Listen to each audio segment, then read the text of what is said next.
नमस्कार, मैं प्रशांत और आप देख रहे हैं दी न्यूज। देखिए, इस वक्त देश के प्रधानमंत्री नरेंद्र मोदी बिहार दौरे पर हैं। उनकी बिहार दौरे की शुरुआत औरंगाबाद से हुई है और औरंगाबाद पहुंचते ही देश के प्रधानमंत्री नरेंद्र मोदी ने बिहार को कई सारी सौगातों से नवाज दिया है। उन्हीं सौगातों में से कुछ सौगात पटना को भी मिला है, जैसे पटना के हवाई अड्डे के पास बनने वाला यूनिटी मॉल हो, या फिर पाटलिपुत्र पहले याद रेलवे लाइन की दोहरीकरण हो, या फिर बिहटा के बीच बनने वाला सड़क हो। इन सभी प्रोजेक्ट्स का शिलान्यास किया है, उद्घाटन किया है और उसके बाद बिहार को संबोधित करते हुए क्या कुछ कह रहे हैं, जरा सुनिए। इनमें रेल इंफ्रास्ट्रक्चर से जुड़े काम भी हैं और इनमें आधुनिक बिहार की मजबूत झलक भी है। आज यहां आमस दरभंगा 4 लेन कॉरिडोर का शिलान्यास हुआ है। आज ही Danapur Bihta 4 lane elevated road का शिलान्यास भी हुआ है। पटना रिंग रोड के शेरपुर से दिगवारा खंड का शिलान्यास भी हुआ है और यही एनडीए की पहचान है। हम काम की शुरुआत भी करते हैं, काम पूरा भी करते हैं और हम ही उसे जनता जनार्दन को समर्पित भी करते हैं। ये मोदी की गारंटी है। ये मोदी के गारंटी है। आज भी भोजपुर जिले में आरा बाईपास रेल लाइन की नींव भी रखी गई है। आज नमामि गंगे अभियान के तहत भी बिहार को 12 परियोजनाओं की सौगात मिली है। मुझे पता है कि बिहार के लोग और खासकर औरंगाबाद के मेरे भाई बहन बनारस कोलकाता एक्सप्रेस वे का भी इंतजार कर रहे हैं।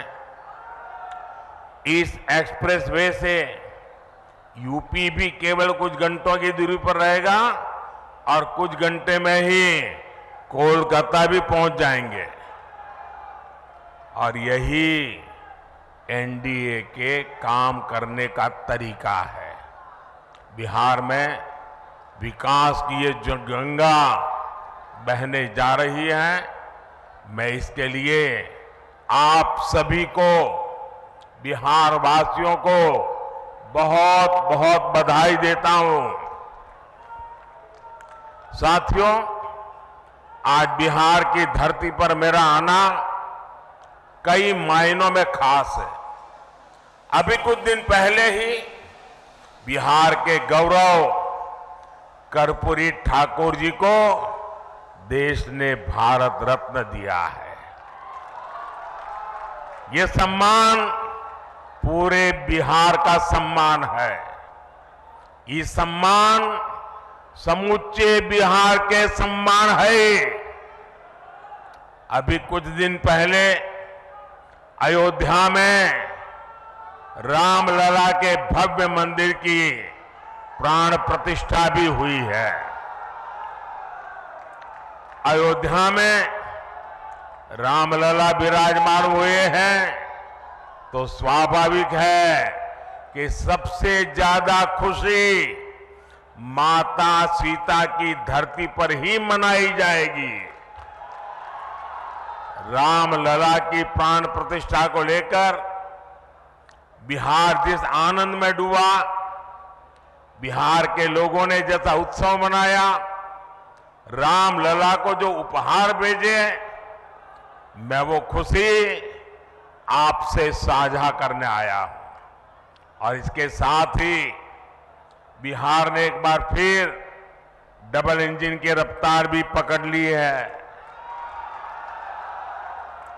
इसलिए बिहार इस समय पूरे उत्साह में भी है और आत्मविश्वास से भी भरा हुआ है। मैं ये उत्साह मेरे सामने इतनी बड़ी संख्या में मौजूद माताएं, बहनें, नौजवान और जहां पर मेरी नजर पहुंच रही है, उत्साह उमंग से भरे आप लोग इतनी बड़ी तादाद में आशीर्वाद देने आए हैं। आपके चेहरों की चमक बिहार को लूटने का सपना देखने वालों के चेहरों पर हवाइयां उड़ा रही है।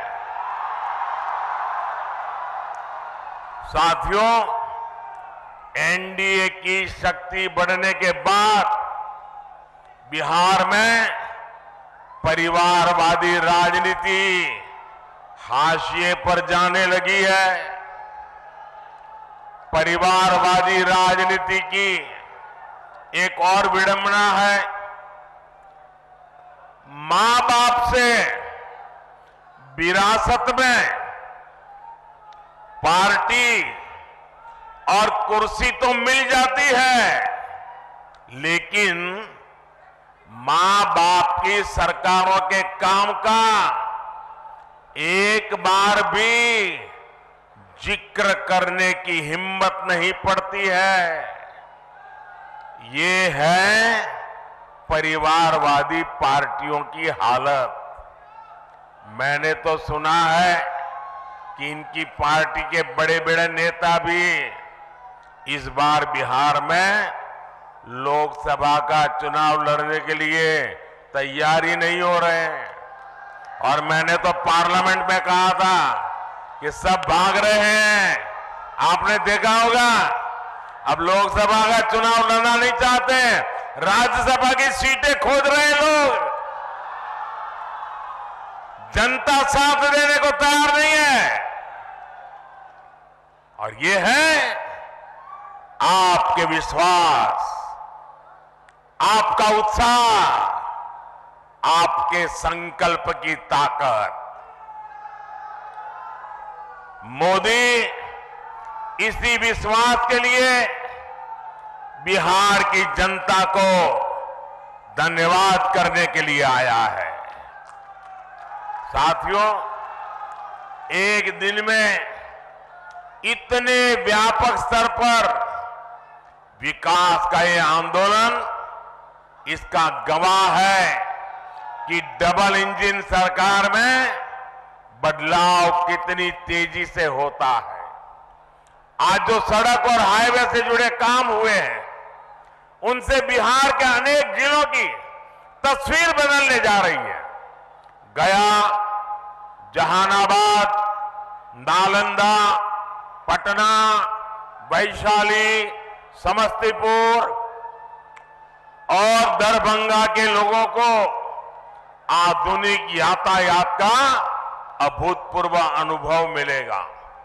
इसी तरह बोधगया, विष्णुपद, राजगीर, नालंदा, वैशाली, पावापुरी, पोखर और जहानाबाद में नागार्जुन की गुफाओं तक पहुंचना भी आसान हो जाएगा। बिहार के सभी शहर तीर्थ और पर्यटन की अपार संभावनाओं से जुड़े हुए हैं। दरभंगा एयरपोर्ट और बिहटा में बनने वाले नए एयरपोर्ट भी इस नए रोड इंफ्रास्ट्रक्चर से जुड़ेंगे। इससे बाहर से आने वाले लोगों के लिए भी आसानी होगी। साथियों, एक वो दौर था जब बिहार के ही लोग अपने ही घरों से निकलने में डरते थे। एक ये दौर है जब बिहार में पर्यटन की संभावनाएं विकसित हो रही है। बिहार को वंदे भारत और अमृत भारत जैसी आधुनिक ट्रेनें मिली। अमृत स्टेशनों का विकास किया जा रहा है। बिहार में जब पुराना दौर था, राज्य को अशांति, असुरक्षा और आतंक की आग में झोंक दिया गया था। बिहार के युवाओं को प्रदेश छोड़कर पलायन करना पड़ा।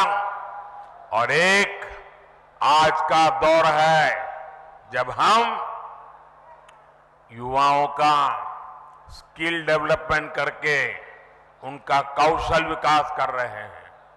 बिहार के हस्तशिल्प को बढ़ावा देने के लिए हमने 200 करोड़ रुपए की लागत से बनने वाले एकता मॉल की नींव रखी है। ये नए बिहार की नई दिशा है। ये बिहार की सकारात्मक सोच है। ये इस बात की गारंटी है कि बिहार को हम वापस पुराने उस दौर में नहीं जाने देंगे। साथियों, बिहार आगे बढ़ेगा जब बिहार का गरीब आगे बढ़ेगा। बिहार तब्बे आगे बढ़ते ही जब बिहार के गरीब आगे बढ़तन। इसलिए हमारी सरकार देश के हर गरीब, आदिवासी, दलित, वंचित का सामर्थ्य बढ़ाने में जुटी है। बिहार के लगभग 9 करोड़ लाभार्थियों को पीएम गरीब कल्याण योजना का लाभ मिल रहा है। बिहार में उज्ज्वला योजना के तहत लगभग 1 करोड़ से अधिक महिलाओं को मुफ्त गैस कनेक्शन दिया गया है। बिहार के करीब 90 लाख किसानों को पीएम किसान सम्मान निधि का लाभ मिल रहा है। इन किसानों के बैंक खातों में 22,000 करोड़ रुपए से अधिक ट्रांसफर किए गए हैं। 5 वर्ष पहले तक बिहार के गांव में सिर्फ 2% घरों तक नल से जल पहुंच रहा था। आज यहां के 90% से ज्यादा घरों तक नल से जल पहुंच रहा है। बिहार में 80 लाख से ज्यादा आयुष्मान कार्ड धारक है, जिन्हें 5 लाख रुपए तक मुफ्त इलाज की गारंटी मिली है। हमारी सरकार दशकों से ठप पड़े उत्तर कोयल जलाशय, इस परियोजना को जल्द पूरा करने के लिए भी प्रतिबद्ध है।